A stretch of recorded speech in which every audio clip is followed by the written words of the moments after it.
ان کا وہ کیسے مقابلہ کریں گے. ابھی رپورٹس آ رہی کہ ان کا جو صحت کا نظام ہے وہ کولیپس ہونے کے قریب ہے کیونکہ دنیا ان سے وہ نہیں کر رہی ہے تعلق. تو لہٰذا اب یہ ان کی مجبوری ہے کیونکہ ان کی جو ملٹری سوچ ہے, کمانڈرز ہے, انہوں نے جنگ لڑی ہے وہاں.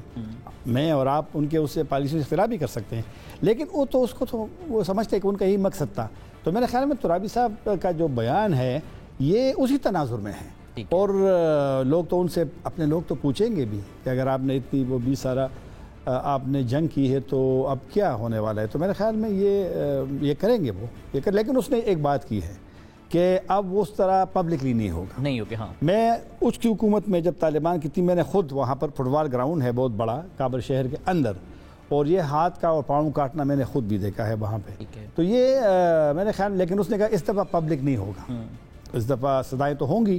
لیکن وہ جیل کے اندر ہوگی, یا پہلے ایک مسجد تھی وہاں پہ اس میں ہوتی تھی, اور فٹ بال گراؤنڈ. اچھا طاہر خان صاحب, یہ جو اب بیان کے ساتھ انہوں نے یہ وضاحت پیش کی ہے کہ اب پبلکلی اسٹیڈیم میں نہیں کریں گے, اندر کریں گے ہم, کیا یہ کسی بین الاقوامی پریشر کے اثر میں ہے؟ کیونکہ ساتھ ہی انہوں نے یہ بھی کہا ہے کہ دیگر ممالک ہمارے معاملات میں مداخلت نہ کریں, اور طالبان ظاہر یہ بھی چاہتے ہیں کہ انٹرنیشنل ریکگنیشن بھی ملے. تو یہ سب کچھ پھر ایک ساتھ کیسے ممکن ہوگا؟ بہت مشکل کام ہے ان کے لیے, کیونکہ آپ دیکھیں نا کہ پاکستان کا ایک موقف آ رہا ہے بار بار کہ طالبان کو دنیا انگیج کرے, ان سے رابطہ کرے. خود ابھی یہ جو روسی اور چینی اور پاکستانی نمائندہ خصوصی بھی گئے تھے کابل میں چند دن پہلے, پاکستان نے ان کو کنونس کیا کہ آپ آئیں, فیس ٹو فیس ان سے ملے. اور جو میری معلومات ہے اس میٹنگ میں انہوں نے کہا تھا, پاکستانی نے زیادہ نہیں بولا اس میں, روسیوں کو موقع دیا, چائنیز اسپیشل انوائے کو موقع دیا, اور انہوں نے اس سے یہی کہا طالبان سے کہ آپ مغرب سے کلیش نہ لیں, آپ اپنے تھوڑا سا کچھ اقدامات ایسے اٹھائیں کہ دنیا کنونس ہو سکے آپ کے اس سے, جو آپ ریکگنیشن اگر چاہیں گے. تو لہٰذا اب طالبان کے لیے بہت زیادہ چیلنجز ہیں, کیونکہ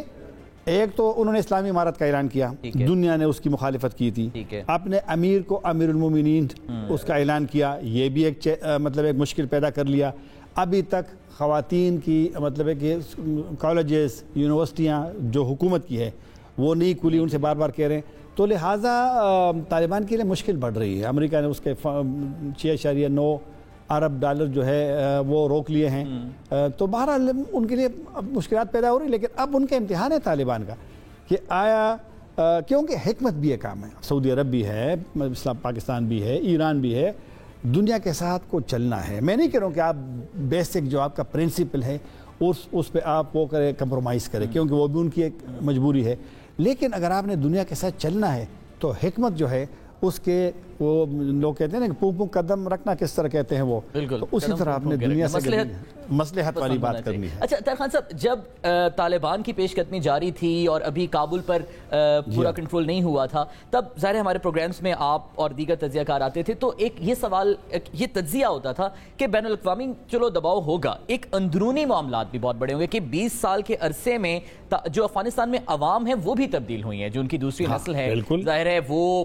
ثقافتی طور پر بھی ان کی سوچ بھی کافی تبدیل ہوئی ہے. تو طالبان اب اپنے نظریے کو, اپنے ان قوانین کو متفق کروا پائیں گے اپنی عوام پر؟ کیونکہ آپ تو عوام سے, یہ بڑا اہم سوال ہے, یہ بڑا اہم سوال ہے.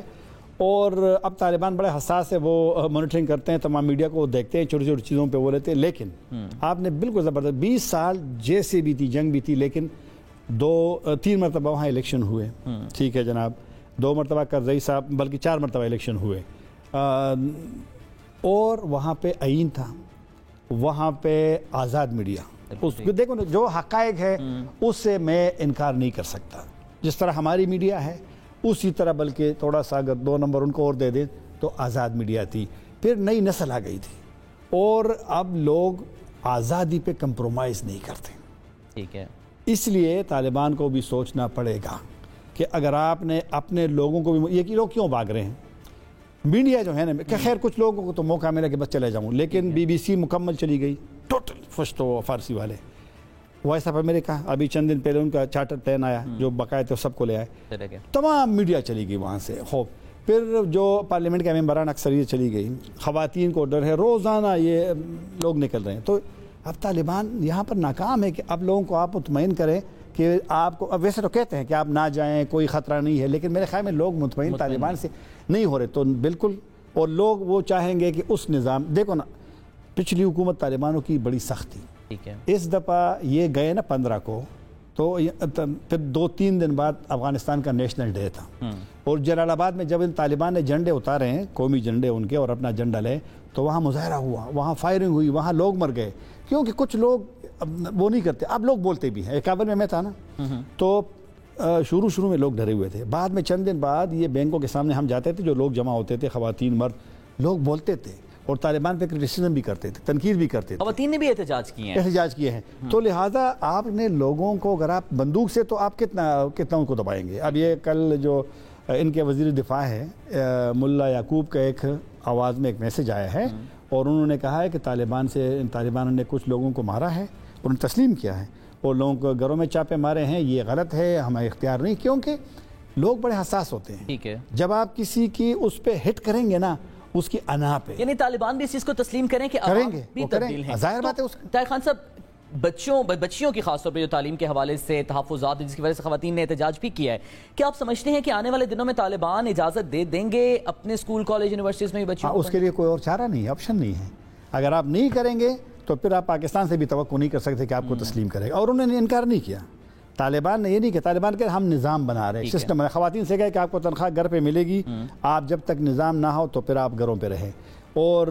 اس طرح لڑکیوں کو کہ کالج اور یونیورسٹیوں میں ابھی تک نہیں، لیکن دنیا چاہتی ہے کہ یہ کام جلدی کرے، کیونکہ وہاں پر ایک ریئیکشن بھی آ رہا ہے۔ تو وہاں کی اپنی خواتین کیا اتنی مضبوط ہیں کہ وہ اپنا حق طالبان سے لے سکیں؟ کیونکہ عمران خان صاحب نے تو اپنے انٹرویو میں کہا ہے بالکل مضبوط ہے، وہ خواتین لے لیں گے اپنے، بالکل مضبوط ہے، اور وہ جس طرح میں نے کہا کہ پہلے لوگ ڈرتے تھے، نہیں بولتے تھے، اب لوگ بولتے ہیں۔ یہ حامد کرزئی صاحب بھی خاموش تھا نا، بالکل، لیکن اب حامد کرزئی صاحب نے انٹرویو شروع کر دی ہے، وہ بھی تھوڑا تنقید کرتا ہے۔ تو میرے خیال میں، اور ویسے بھی یہ ایک پارٹی کے لیے افغانستان چلانا جو ہے یہ مطلب ایک آسان نہیں ہوگا۔ یہ جو انکلوسیو گورنمنٹ کی بات ہوتی ہے نا، جامع حکومت کی یا وسیع البنیاد حکومت کی، تو یہ پاکستان کی بھی یہی تجویز ہے۔ طالبان تھوڑے سے ناراض ہوئے ہیں، امریکہ، سب یہی چاہتے ہیں، اور جب آپ دنیا کی بات مانیں گے تو پھر دنیا آپ کے ساتھ اگر تسلیم نہیں بھی کرے گی، لیکن آپ کے ساتھ معاملات کرے گی، آپ کے ساتھ وہ چلے گی، کیونکہ دنیا کے لیے بھی ایک مشکل بھی ہے۔ یونائٹڈ نیشن سلامتی کونسل کی قرارداد موجود ہے گزشتہ 2020 کی کہ اسلامی امارات کی بحالی کے ہم مخالف ہیں۔ ٹھیک ہے، پاکستان، چین، روس کا مارچ میں جب ٹرائیکا پلس ہوا تھا ماسکو میں، یہی بیان انہوں نے بھی کہا تھا کہ وہ ان کی، لیکن انہوں نے کر دیا ہے۔ تو آپ نے اپنے لیے مشکلات پیدا کیے، چلو ایک سائڈ پہ آپ نے مشکل پیدا کر لی، دوسرے پہ آپ نرمی دکھائیں تو دنیا شاید آپ کی طرف، کیونکہ دنیا اگر طالبان کو نہیں کرے گی تو افغانستان ایک نئے بحران کی طرف چلا جائے گا۔ کیونکہ دنیا کو پہلے بھی یہ کنسرن تھا کہ طالبان ریجڈ ہیں، تو اگر کہیں نہ کہیں وہ تسلیم کرنا شروع کریں گے معاملات، تو دنیا بھی ان کی تسلیم نہیں، امریکہ کو اپنے لوگوں کو کنونس کرنا پڑے گا۔ اگر آپ کو تسلیم کرتے، چلو ہمارے یہاں تو آپ کو پتہ ہے نا، پارلیمنٹ میں بس نہیں ہوتی، بس جو فیصلہ، لیکن دنیا ایسا نہیں کرے گی۔ دنیا دیکھے گی کہ طالبان اپنے لوگوں کو پوچھیں گے ان سے کہ وہاں تو ہیومن رائٹس کا یہ مسئلہ ہے، وہاں تو خواتین تعلیم کا یہ مسئلہ ہے، وہاں تو یہ مسئلہ ہے، تو وہ آسان نہیں ہوگا طالبان کے ریکگنیشن کا مسئلہ۔ ٹھیک ہے، بہت بہت شکریہ طاہر خان صاحب ہمارے ساتھ موجود تھے اور افغانستان کی صورتحال پر اپنے ماہرانہ رائے اور تجزیے سے آگاہ کریں۔ ناظرین، وقت ہوا ہے بریک کا، واپس آئیں گے اور دیگر معاملات پر بات کریں گے۔